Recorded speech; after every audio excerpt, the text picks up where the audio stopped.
This is a new channel to talk about government and government systems, and in that way understand our own government and the problems that we have with our government and governing today, which has become totally political instead of, and so it doesn't govern. So NFP stands for New Federalist Papers, which is the title of a book that I'm writing, which is the New Federalist Papers for the 21st Century Americans. And what the Federalist Papers are, which most people don't understand, is they are the owner's manual for the government, where in relationship to the Constitution, which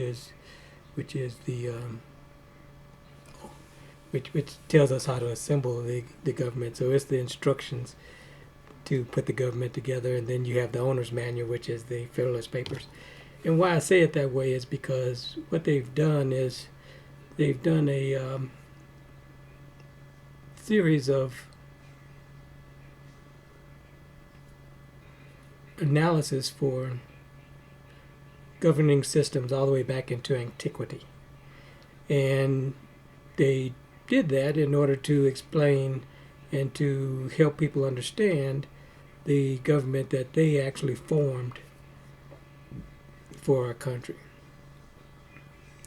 So this is not going to be anything about politics. In fact, politics is not governing.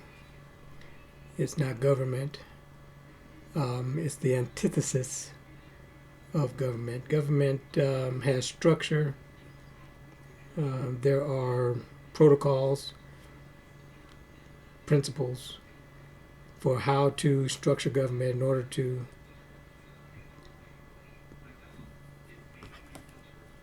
answer the questions that you have with a governing system. So we're going to talk a lot about the Constitution. That's this right here, Constitution. And the reality is that we should be able to form a government and operate the government using only that Constitution and an enumeration, which is the census. So you count the people. So with only the Constitution and the enumeration, I should be able to assemble our government and tell you exactly how it should function, what all the roles and responsibilities for all the people are. And so that's kind of where we're going to go with this channel. But before I start that, what I want to do is I want to talk about something that is very important today, which is the elections to elect our new president.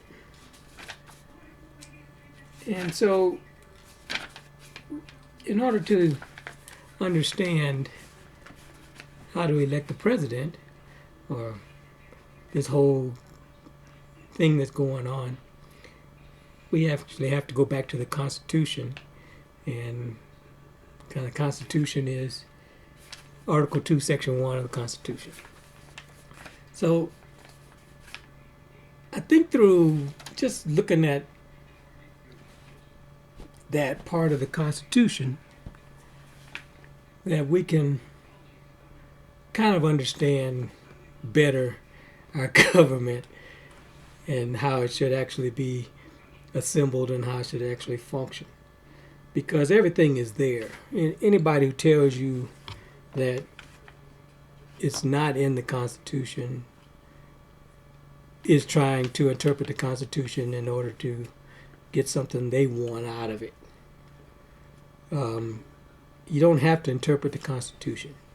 When they say the Constitution is the supreme law, they mean laws of assembly, which are laws like laws of physics, not laws of of social norm type laws. It's telling you what you can and can't do. Laws of assembly are like, I'm a chemical engineer, so balanced equations is a big deal to me. In which I say that 1 water plus 1/2 of an oxygen equals, well, let me rephrase that. 1 hydrogen, H2, plus 1/2 O2 equals 1 water. That's a balanced equation. It's an equilibrium equation. And you can't change that equation or interpret it in any kind of way. So this is what I'm trying to say about the Constitution. In fact, the word Constitution means to constitute, which means to assemble. So when it says the Constitution of the United States, it means the Assembly of the United States. Wow, that's a little bit different than the Assembly of the United States of America, because the United States of America is a country. The United States is the Union. And where it's the Union assembled? Well, the Union is assembled in Congress and has been assembled in Congress since before the Declaration of Independence. The colonies are states because they called any kind of a independent state like a colony or nation state, or even Britain, they called it a state. It's a nation state. So they had assemblies of the states even back then. And when they wrote the Declaration of Independence, they wrote, they had delegates from each state assembled in a general Congress. And that's how they wrote the Declaration of Independence. So this is where we're going to go with we're going to look at the Declaration of Independence, the Articles of Confederation, and the Constitution as one document. And then we're going to look at what was, who wrote it, who they write it for, and what was the intended purpose of each one of those documents. And you have to take them together because they are one document. It was written over several years, and each one of them does different things. It's a different purpose for each document, but each is all together. They have to be taken together in order to understand the Constitution. You have to understand the Articles of Confederation. In order to understand why they wrote the Articles of Confederation, you have to understand the Declaration of Independence, because the Declaration of Independence does tell you the intended purpose of their union and why they joined together in a confederacy, which is a union that united in a common cause against a common enemy. So this is where we're going to go. But like I said, we're going to start with Article 2 and talk about the election of the president, since nobody really understands it today. And they call this thing the Electoral College, which doesn't exist. And the reason why it doesn't exist will be very readily apparent, because as we talk about Article 2, Section 1, you'll understand what each one of these, the purpose of everything from electors to the distribution of electors among the states, what the purpose was, and why they did this. I would say degree of separation from the states and the sitting representatives from the person who was actually selected as the president. So instead of rambling on about different things about the Constitution. Let's just read the Constitution and ask the question why they do that.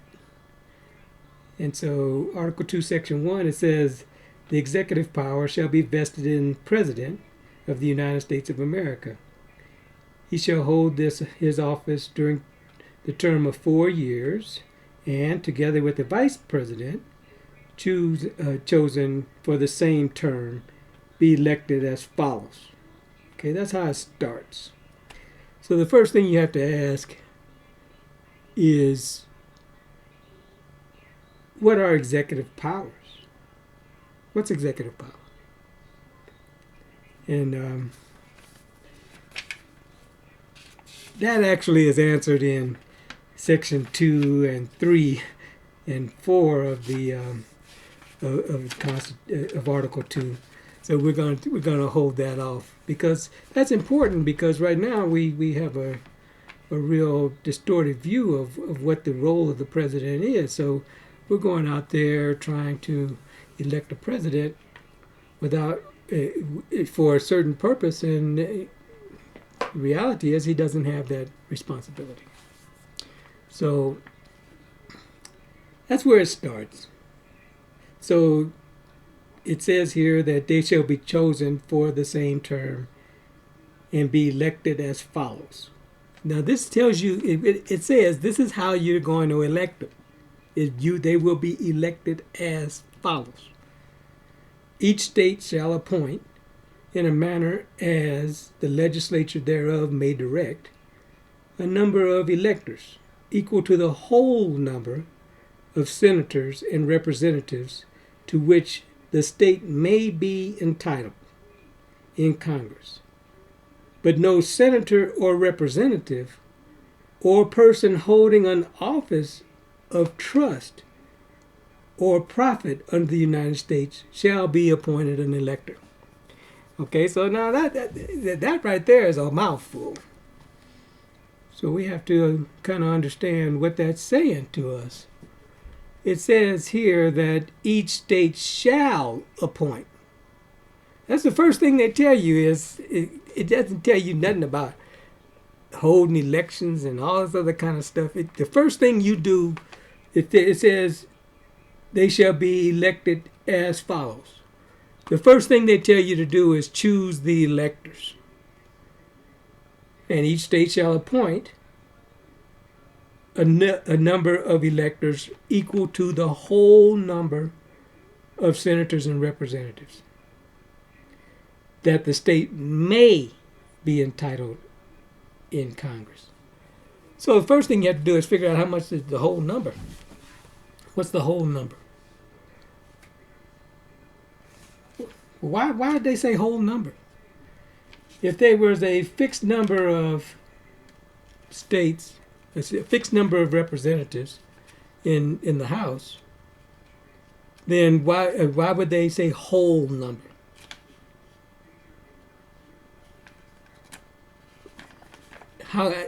You can't get a fractional number if you have a fixed number and you distribute them among the states. You'll always have a whole number of electors. You won't have a fractional number. So where did they get the fractional number? Well, if we go back to Article 1, Section 2, Clause 3, it says, representatives and direct taxes shall be apportioned among the several states which may be included within this union according to their respective numbers, which shall be determined by adding the whole number of free persons, including those bound for service in terms for a term of years, and excluding Indians not taxed, 3/5 of all other persons. Okay? So what this says is that this is a per capita apportionment, which is a percentage. So the first thing you figure out is what the percentage is. That's pretty easy. You take the number of people counted in each state And since we don't have any Indians that are not taxed, and all we have is free persons, then it's just you count all the people. And each state, then you sum that up for all the states, and you divide each state by that total. And that gives you a percentage. That is the number of representatives and the direct taxes that each state will pay. Okay? We haven't gotten to the whole number yet. So, how do we get to the whole number? Well, you have to turn that percentage for representative. Now, for direct taxes, you don't have to have a whole number. It's the straight percentage all the time for direct taxes. Because you don't have to have a whole number you can't have a fractional senator a fractional representative is what I'm trying to get at. So what you have to do is you have to turn that percentage into a whole number of representatives for each state. And how do they do that? Well, you turn it, that's where you get to the number of representatives shall not exceed 1 for every 30,000, but each state shall have at least one representative. But each state shall have one representative. So what you have in that case is you have a proportionality constant, which is 1 for 30,000, and not to exceed means that when you get, if you have to truncate. So not to exceed is a boundary condition, which says once I do that multiplication or division, I come up with a fractional, a number with a fractional portion. Like for Colorado, you come up with, I think we have 5.5 million people or something like that, divided by the total for the country, which is about 300 million. You come up with 167.345 or something like that representatives. So you have that little fractional piece left over. What it's telling you is you have to truncate that fractional part, leaving you with 167 representatives as the whole number. When you have to truncate it, because if you go up to the next highest, 168, then that will exceed 1 for 30,000. That's pretty simple. Now, the second boundary condition is, but each state shall have at least one representative. That means that if there's a state that has less than 30,000 people, they would only have a fractional representative. So you have to truncate that fractional representative, which would leave them with 0. So no state can have 0. So if each state shall have at least one representative. So this is all about maximizing. Not to exceed means that's the maximum you can have, not the minimum. That's the maximum. And each state is entitled to the maximum number of representatives. Always. You can't deny them that maximum. That's what not to exceed means. Each state, the number of representatives shall not exceed 1 for every 30,000. And in Article 2, Section 1, it says what? The whole number which each state may be entitled in the Congress. May. Why does they say may? Well, it depends on when the census was taken and whether or not the Congress has reapportioned based on that enumeration yet. So say this is an election year. Say that the states do the census is done during this year. The states report the number of people in each state, in their state, as part of the census. And yes, it is the state's responsibility. We'll get into that later when I talk about the structure of the government. But each state is responsible for reporting the number of citizens they have in their own state. And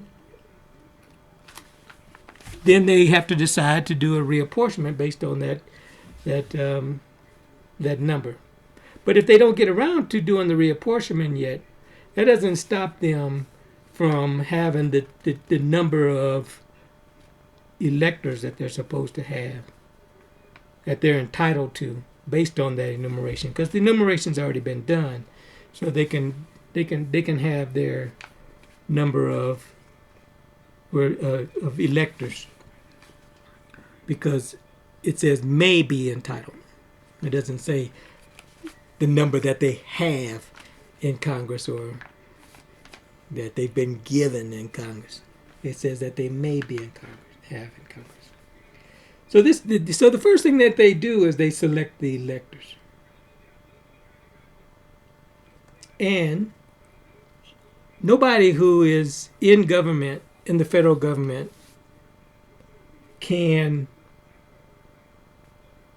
participate as an elector. So what's the electorate? Well, the electorate for the election is the electors, and nobody who's in office can participate in the election, because these electors are the ones that are voting, not no one else. Nobody can tell them what to do or anything like that. So the first thing that the Constitution does is it selects the electors, the total number, and we'll find out in a second how they're supposed to do that.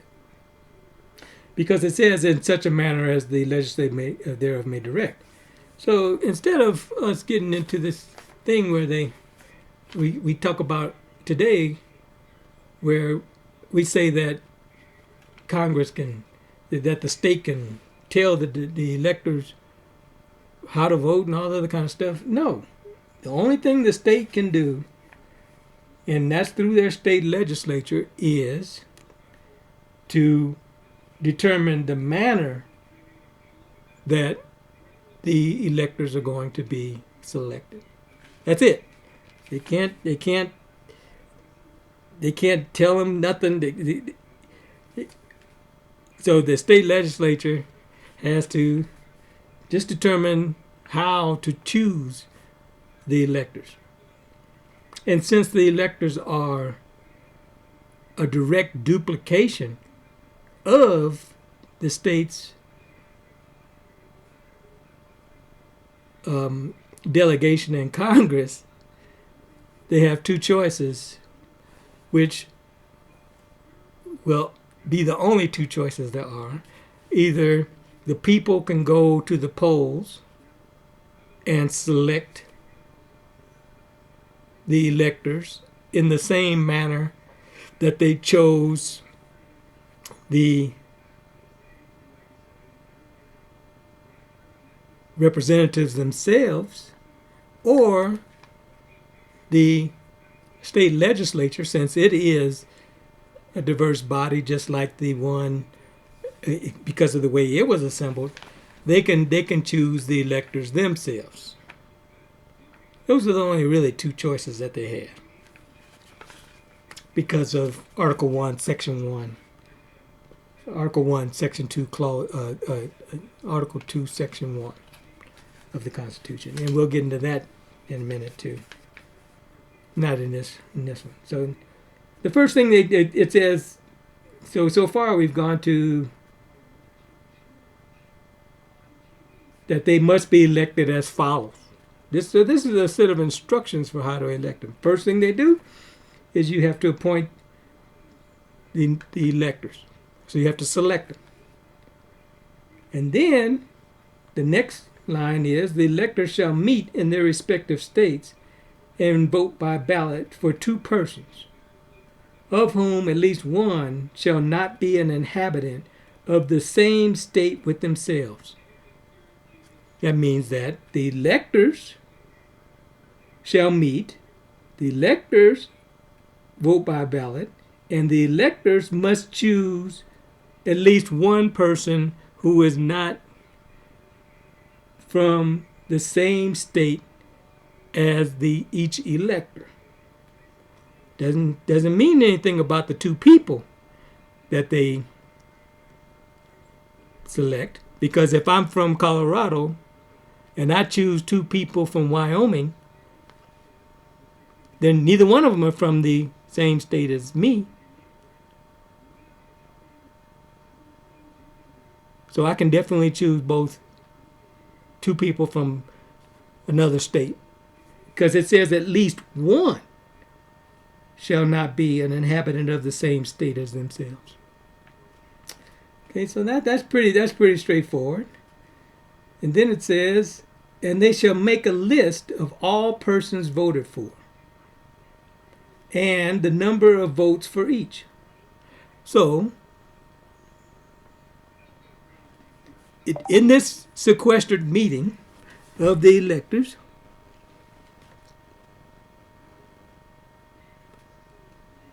they have to, each one of them votes for 2 persons. At least one of them can't be in the same state with themselves. And they have to make a list of all the persons voted for and the number of votes for each. Now, how can you do that if you're told the 2 people to vote for? Why would you make a list of all the persons voted for and the number of votes each one of them got? Wouldn't be any necessity for that.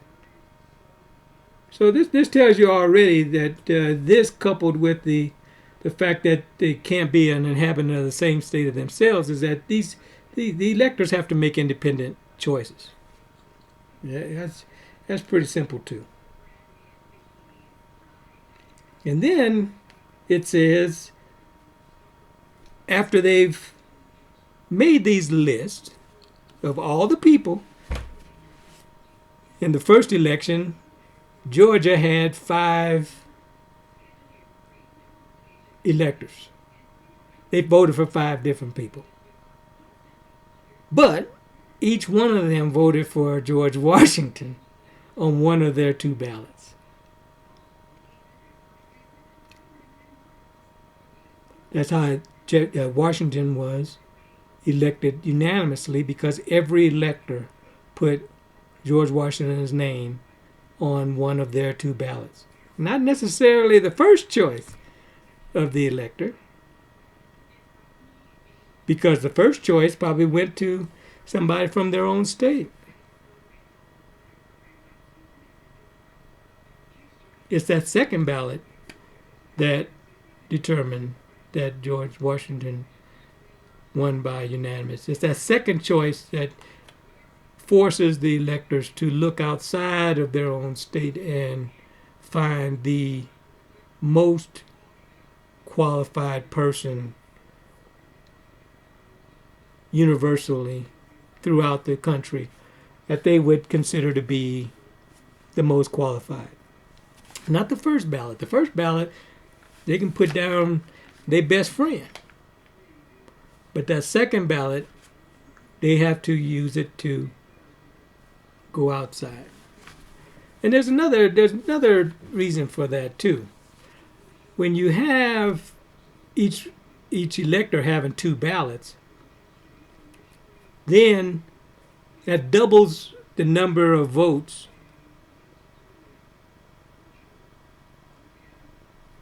more than the number of electors. So a state like California, if you just went by majority, and each elector only had one vote, then the state of California would have tremendous power because they could all vote for somebody from their own state. And there's no reason why they all couldn't vote for the same person from their own state, even though that would be kind of borderline collusion and corruption.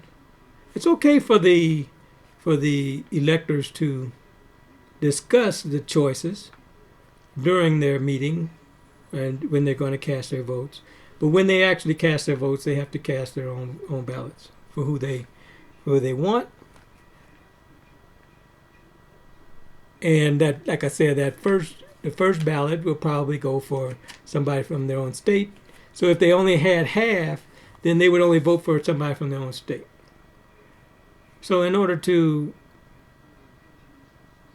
balance that, making them have to choose somebody from another state negates that advantage of numbers. So it balances it to where California has to cast the same number of ballots for somebody outside their state as they do for somebody inside their state. So they can't ever control the election. One state, right now, with the way the House is supposed to be assembled, it only takes 9 states to control any legislation or anything in the House, any decisions made in the House, because it's done by proportion. And the 9 largest states, by proportion, can form a majority in this country. So if it was only just the one ballot, they could form a simple majority with a very few states in the election of the president. So it's that second ballot which actually prevents that from happening. So that's a protection. So we've gotten to the point where we've chosen the electors, and the electors gathered in their respective states and gave their votes, and then lists were made of those votes, which indicate the number of votes for each and the persons that were received votes. And it says which list they shall sign. So each elector must sign and certify that those were their votes. So if the elector is told how to vote, that's not their vote. So if they sign and certify that it is their vote, they're already in violation of this clause of the Constitution. So it says, list which they shall sign and certify. And then they're going to seal it. It says, and transmit sealed to the seat of government of the United States, directed to the President of the Senate. They have to sign to certify that those lists are proper, and transmit them sealed to the seat of government, directed to the President of the Senate. And then it says the President of the Senate shall, in the presence of the Senate and the House of Representatives, open all certificates, and votes shall then be counted. So they don't even count the votes until that the electors have given, until they are opened by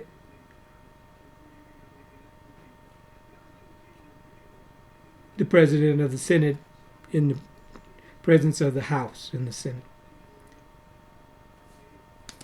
So nobody even knows, because each one of these list of people who got votes is certified and sealed. So nobody even knows who has received votes from each state. That's you don't know until it's opened. And when and it says open all the certificates, that means that they have to check those certificates to make sure that they comply with the instructions that they've been given so far. And then it says the person having the greatest number of votes shall be the president, if such a number be a majority of the whole number of electors appointed. So it's not a majority of the votes, because each elector has 2 votes. It's a majority of the electors, not of the electors, not of the votes.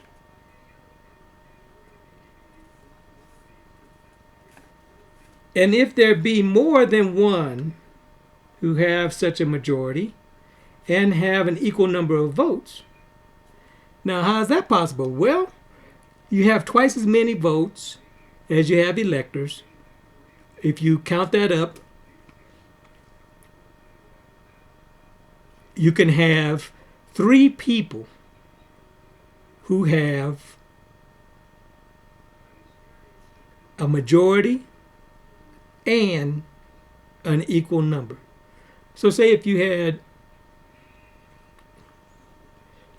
100 electors,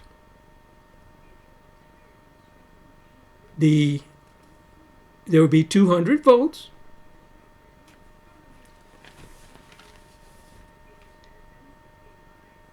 and a majority would be 101.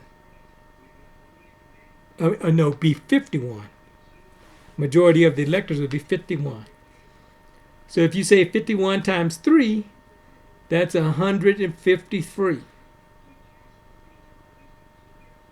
of the 200 votes. So you can have 3 people that have both a majority and tie under this protocol. If that happens, then the House of Representatives shall immediately choose by ballot one of them for president. Okay, so it says the House. And if no person have a majority, then so they're choosing by ballot in the House of those people who are tied. And then further it goes and it says, and if no person have a majority, then from the 5 highest on the list, the said House shall in like manner choose the president. And then it qualifies exactly how this is supposed to work. It says, but in choosing the president, the votes shall be taken by state, the representative from each state having 1 vote. The representation from each state having 1 vote. That means it doesn't matter how many, each state gets 1 vote. Not the representatives of each state having 1 vote. It's the representation of each state having 1 vote. A quorum for this purpose shall consist of a member or members from 2/3 of the states. So there's a quorum requirement in order to make this choice. And it says a member or members. So even California, if they want, they only have to have 1 person from the House in order to be counted as part of the quorum from their state. Everybody from their state doesn't have to be there in order to participate in this runoff election. It says a member or members from 2/3 of the states. And then it says, and the majority of all the states shall be necessary to the choice. So you have to have a majority of the states. So in this case, you would have to have 26 states today to form a majority consensus. You'd have to have 34 states to form a quorum,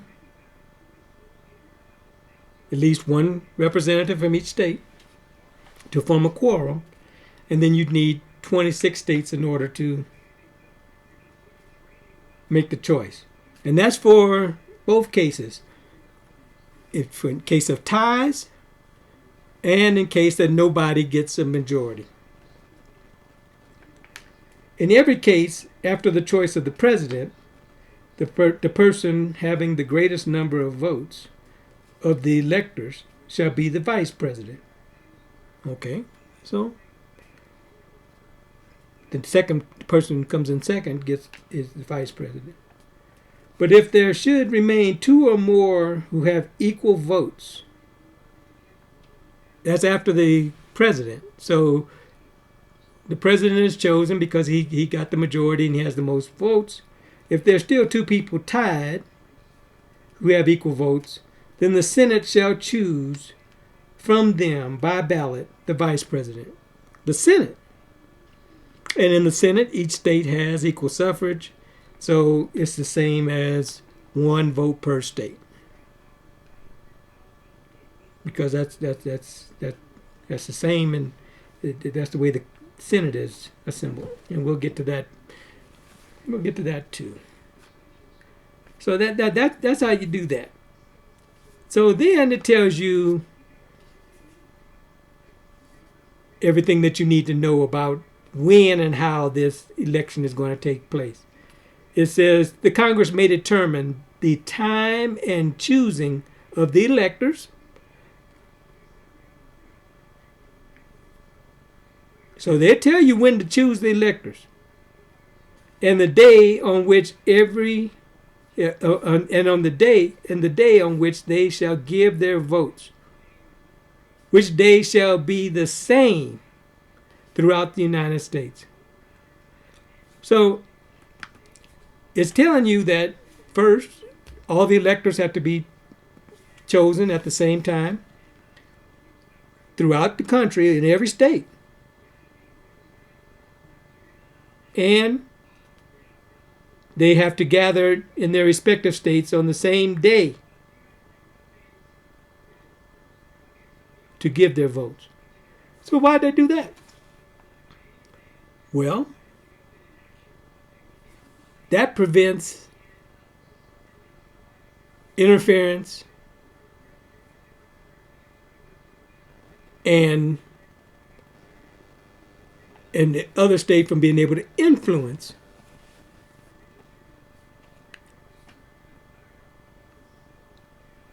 the choice of both the electors in each state.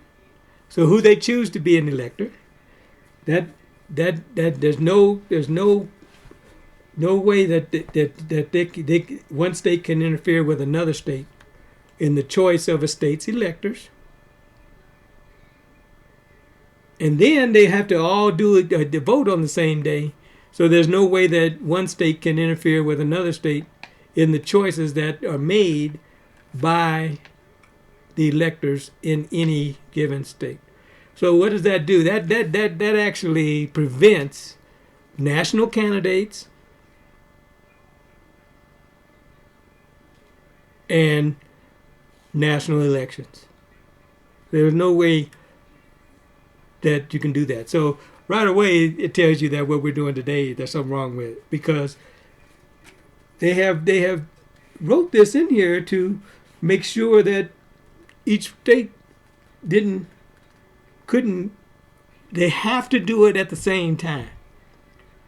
It's not like the primaries that we have today where you have Super Tuesday and you got all these other daggone nomination contests in different states and people drop out and come in and all that. No. That's not how it works. They have to all the states have to work on the same day. They have to choose their electors on a date that is determined by Congress, and then they have to assemble and vote on the same day determined by Congress for that purpose. It can all be the same day if they really wanted to. If they really wanted to make sure that nobody could have any collusion, they can say that on November 2nd, everybody's going to at 8 o'clock in the morning, because it says the time of choosing of the elector. So they can tell them all that at 8 o'clock in the morning Eastern time, everybody's going to choose their elector. And then at 12 o'clock, you guys are going to, those electors are going to assemble and actually vote by ballot. So they can do that. Because that's what it says in the Constitution. It says that the same day throughout the United States. Now, then it gets into who the electors can choose. What are the boundaries on the requirements for the persons that they actually choose from? And it says, no person except for a natural-born citizen or a citizen of the United States at the time of the adoption of this Constitution shall be eligible to the office of President.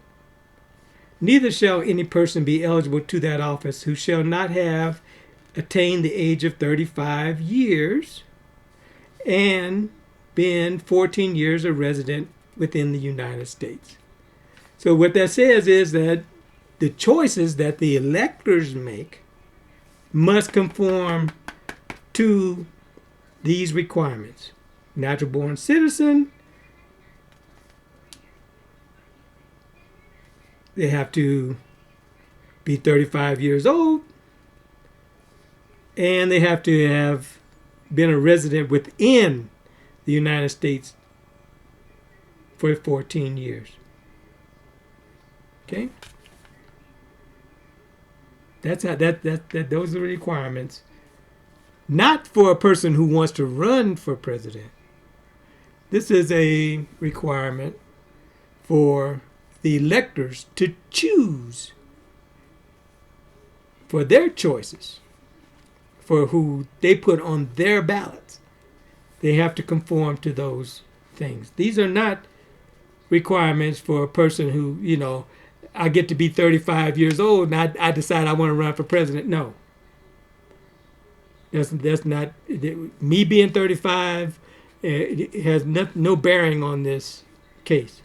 These are instructions for the electors for their choices. They can only choose people who fit these requirements, and these requirements will be checked when? During that certification process, when they're compiling the list, they check the names on that list to make sure that they meet all of these qualifications, as well as that the elector has only chosen at least one person from his own state. That's what this means.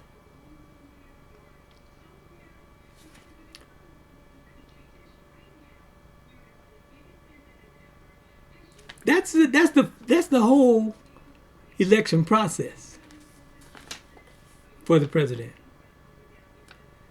which makes it a indirect and blind election.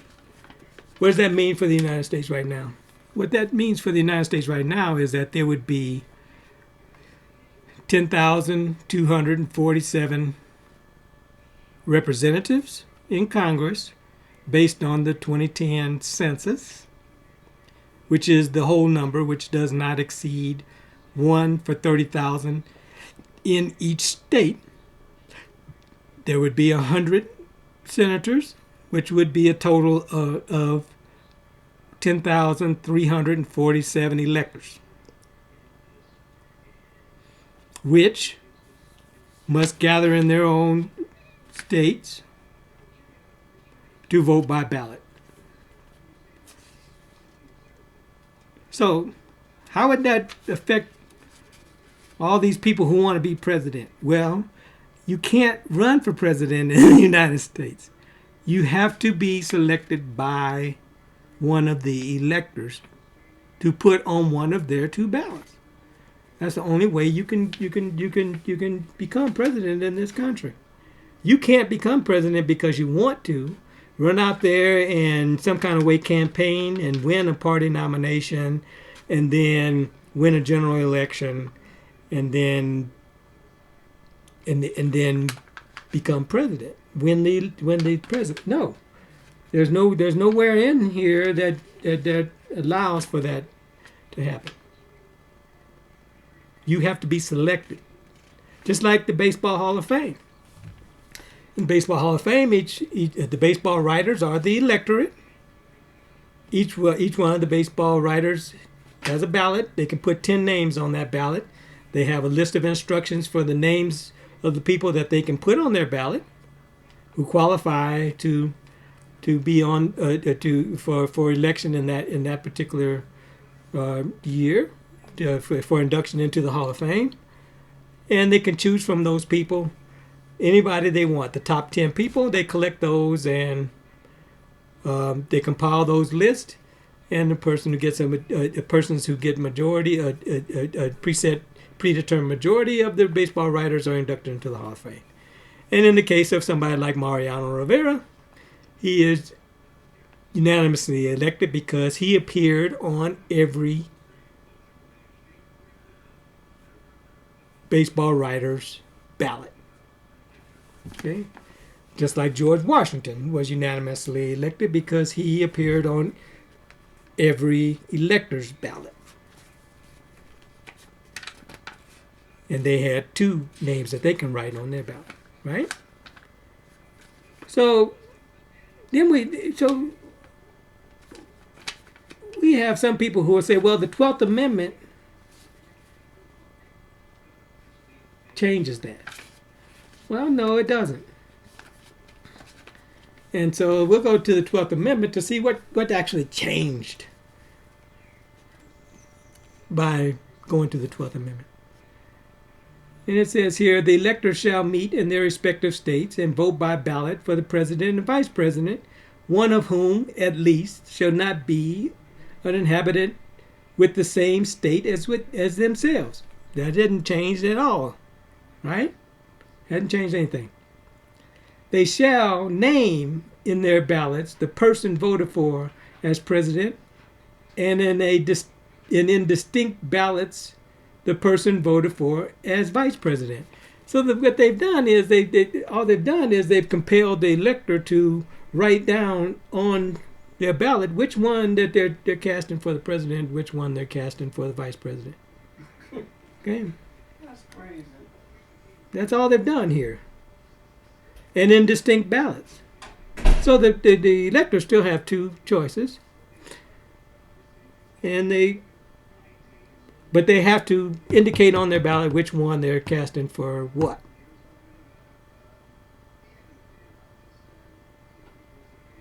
So basically all they've done so far here is created ranked choice voting. Because you have to say which one you want for the president, which one you want for the vice president.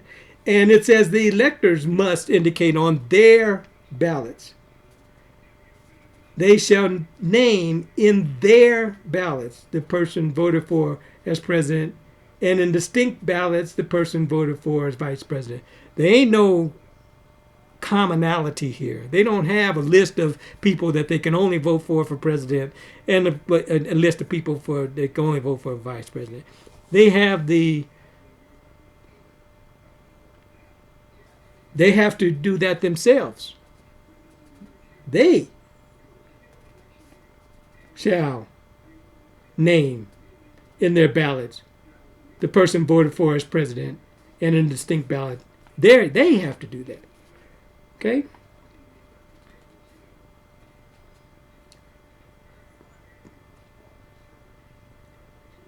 And then it says, they shall make distinct lists of all persons voted for as president and of all persons voted for as vice president, and of the number of votes for each. So they have to say all the people who voted for president, all for vice president, and the number of votes they got. Now, to help you understand this, I think it was in the third election, Jefferson and Adams. Jefferson got beat by Adams by like the votes of 3 electors, and the fourth one, Burr and Jefferson tied because of corruption that we'll get into later, because they couldn't have tied unless there was some corruption. And then in the 5th election, I think John Quincy Adams got votes for both president and vice president in the same election. So this shows you that this is ranked choice voting, because just because they're not voting just for one person. I might not agree with, as an elector, might not agree with somebody even from my own state, which person should be president and which person should be vice president. I can vote for person A to be president, person B to be vice president, and somebody else can vote for person B to be president and person A to be vice president. That's what this does. This is ranked choice voting.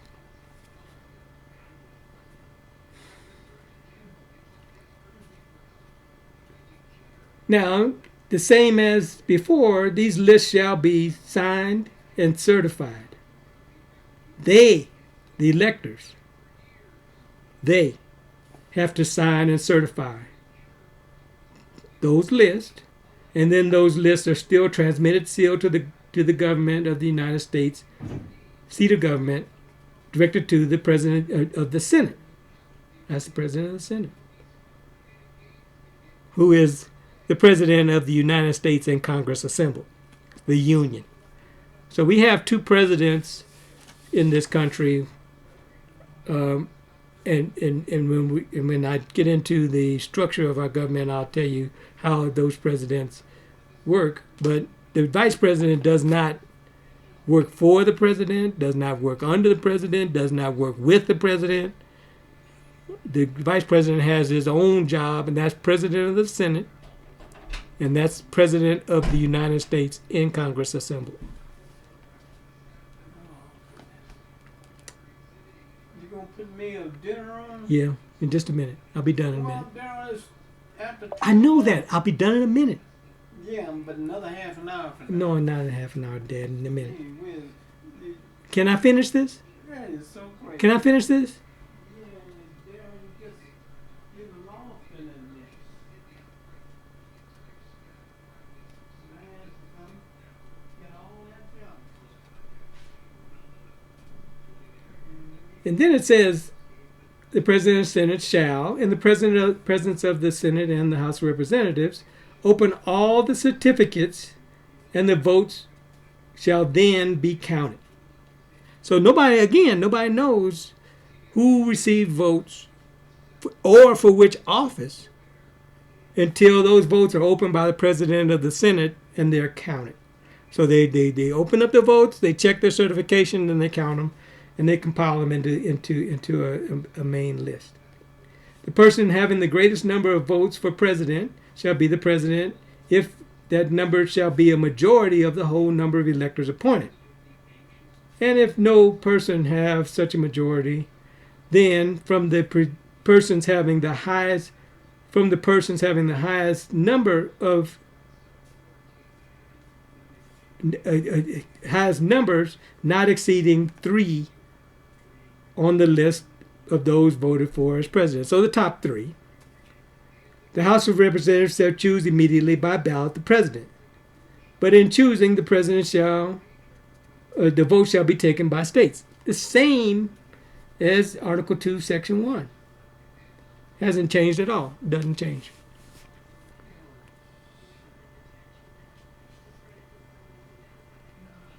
And they shall choose immediately by ballot the president. But in choosing, the vote shall be taken by states, the representation of each state having 1 vote. A quorum for this purpose shall consist of a member or members of 2/3 of the states, and a majority of the states are necessary, shall be necessary to a choice. and the House of Representatives shall not choose a president whenever the right of choice shall devolve upon them before the 4th, or that's just the day. And then it gets into the person having the greatest number of votes for vice president shall be in such a manner, and they should be in such a manner as the majority of the whole number of electors appointed. And then if they don't have majority, then from the 2 highest numbers on the list, the Senate shall choose the vice president. A quorum for this purpose shall consist of 2/3 of the whole number of senators, and a majority of the whole number shall be necessary to the choice. But no person shall be ineligible for the office of president, shall be ineligible to the office of vice president of the United States.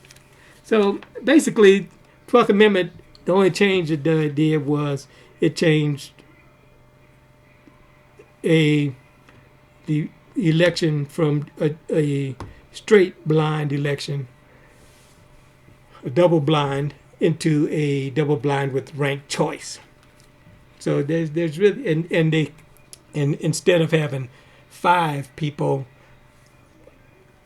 in the runoff election, they only have 3 for the president and 2 for the vice president. But that's how the election's supposed to work. Now, it's not hard to understand. So that's where we are, and the question we have to ask is why we don't follow the instructions for electing the president as they are written. It's impossible to have interference. It's impossible to elect somebody who is unqualified. We would never elect a person like Trump, ever, because he didn't have the qualifications as a statesman or as a legislator to be considered for either position. There's just nowhere for him to have gotten any kind of traction with the electors to have gotten any of them to put his name on one of their ballots. But this is why we have to talk about the apoliticalness of the Constitution, and that's what the main focus of this channel is going to be, is to discuss the actual structure and assembly of our government, how it's supposed to function, and what we need to do about it in order to stabilize it and get it back to where it's supposed to be. Till next time.